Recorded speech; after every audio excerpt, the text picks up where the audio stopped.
All right, here we go. Hey, it's Wayne D in the Capital One broadcast room with somebody I'm so excited to see tonight. Ladies and gentlemen, Kelsea Ballerini. How are you? Hi, I'm good. Your beard looks amazing.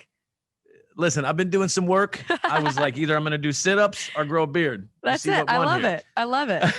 2020 goals. I got to ask you, that's what I'm saying. There are some fans tonight who are Capital One card holders who actually won an opportunity to have a little virtual game night with you coming up. They get to introduce you on the show tonight. That's a unique way, right? As we're all learning unique ways to interact with fans, I'd imagine that's got to be a first. It's been honestly so nice to have all this time to reconnect with fans through the internet and through Zooms and all this kind of stuff. So I'm grateful that we're finding ways to still stay connected and still see each other face to face. So I'm looking forward to it.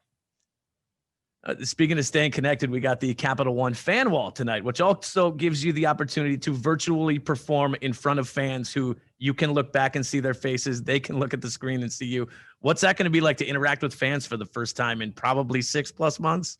Well, it's my first time playing with my band in 5-6 months.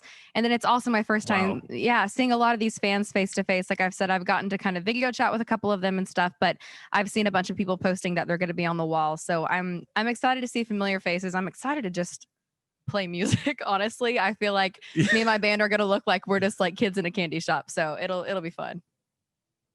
You had said recently, one thing you've done a phenomenal job at is keeping fans plugged into you, even though there really isn't an avenue for that, right? To get out and perform. There's not a ton of interviews happening right now. You recently said that it hurts your heart to see these live music venues just sitting empty. Music hasn't been played in their rooms for months on months. What do you miss the most about being on the road? I mean, obviously the performance part is fun, but what's something we might not expect? I mean, it's just the connective moments, like that energy exchange. For me, I write music.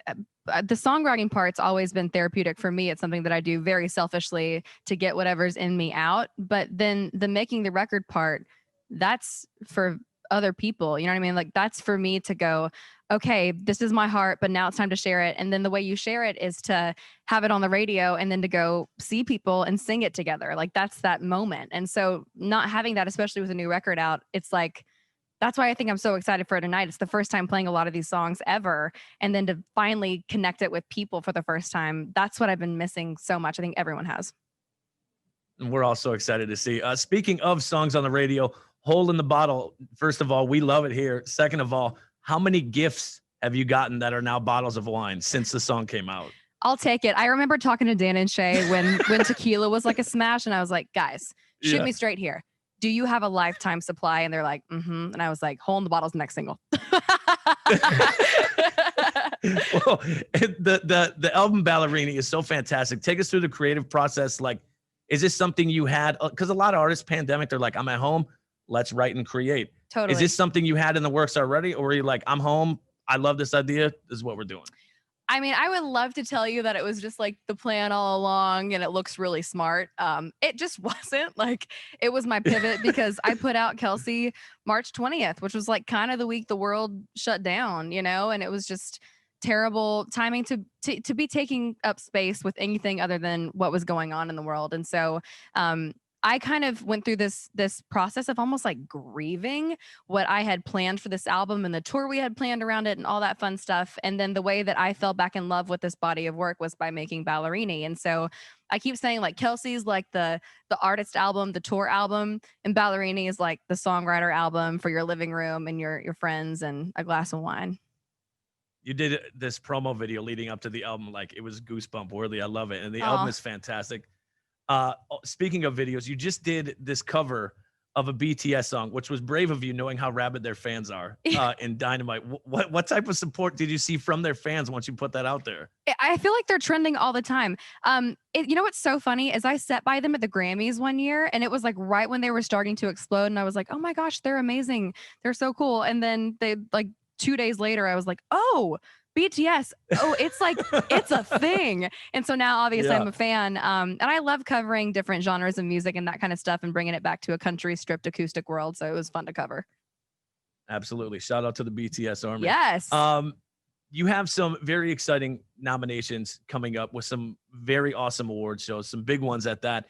Does it feel good to see nominations coming in as a little bit of normalcy? And do those awards mean more now than ever? Um, Nominations definitely aren't normal. And every time I get one, I'm really excited. I don't know, to me, to be a part of the country community is a gift in itself, and to have a song on the radio is an award. And for me, award shows are really just being able to highlight the people that are making ripple effects in the genre right now. And so to be able to be a part of that class is always a treat. And I'm excited to be a part of a couple shows coming up. If you look around, and I'm sure that's the same in your neighborhood as well, people are ready to celebrate Halloween, right? And people are already looking forward to Christmas. I mean, you did the deal with Santa Baby, right? Yeah. So not looking towards Christmas just yet. Are you ready to celebrate Halloween? And do you have a Zoom friendly outfit that you can rock for some parties? So one of my best friends had to move her wedding from earlier this year to Halloween, and it's much smaller now. But I will be dressed as a bridesmaid, walking down an aisle for Halloween this year. That's awesome. What about holiday plans? Is it too early to put up your Christmas tree? At this point, I'm like, will this make the year go by quicker if we just put the tree up now? No, I'm kidding. I say that, but there have been a lot of silver linings this year, and I'm choosing to really kind of focus on that. And I'm excited for the holidays, but one day at a time, Listen, hey, amen to that. And speaking of one day, hopefully one day soon, we get a COVID vaccine. We're getting back to life. We're enjoying live music, because as much as we want to see you in person standing on the stage, I'm sure you want to be there just as bad. Yeah, absolutely. Fingers crossed. Absolutely. Kelsea Ballerini coming to the stage shortly at our iHeartCountry Festival. Welcome again. Thanks for being here. Good to see you.